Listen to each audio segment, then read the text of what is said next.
Regarde cette image. Un sweat à 900 €, un sac qui ressemble à un sac poubelle, des sneakers volontairement laides. Maintenant, regarde les réactions.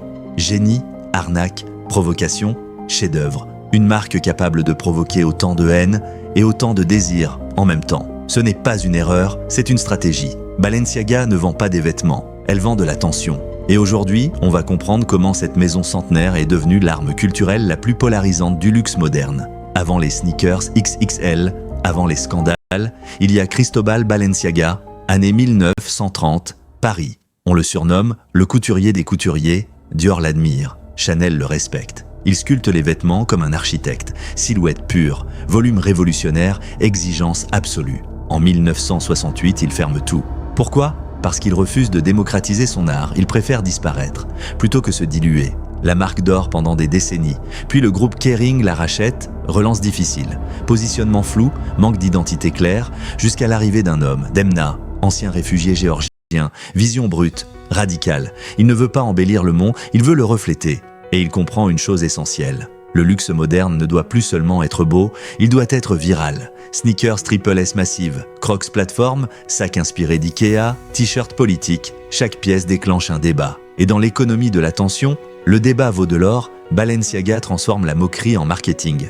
La critique devient publicité gratuite. Plus on parle, plus la valeur monte, puis viennent les défilés, un podium dans la boue, un autre dans une tempête de neige, un show dans une salle inondée. Ce ne sont pas des défilés, ce sont des expériences visuelles conçues pour Internet, des images faites pour devenir des mèmes, des moments pensés pour exploser sur Instagram, TikTok et Twitter.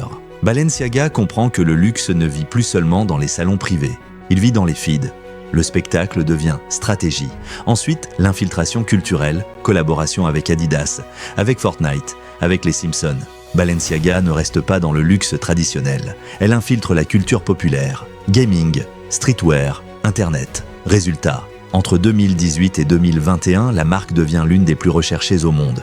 Mais toute stratégie basée sur l'attention comporte un risque. La campagne controversée éclate. Internet explose, accusations, boycott, pression médiatique mondiale, la réputation vacille. Beaucoup pensent que c'est fini.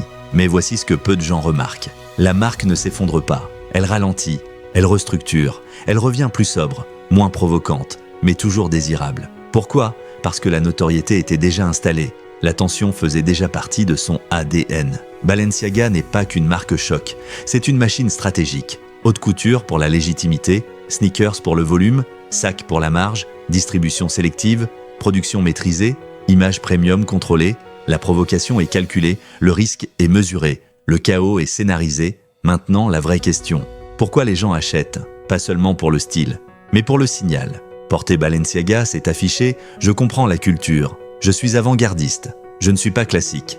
La marque vend une posture, un statut, une appartenance. Elle transforme le vêtement en message. Bic a choisi la constance. Balenciaga a choisi l'attention. 2 stratégies, 2 succès. Mais le prochain affrontement ne sera plus entre marques, il sera entre une icône mondiale et une intelligence artificielle. Prochaine vidéo, Nike contre IA, créativité humaine contre algorithme. Et cette fois, tout peut basculer.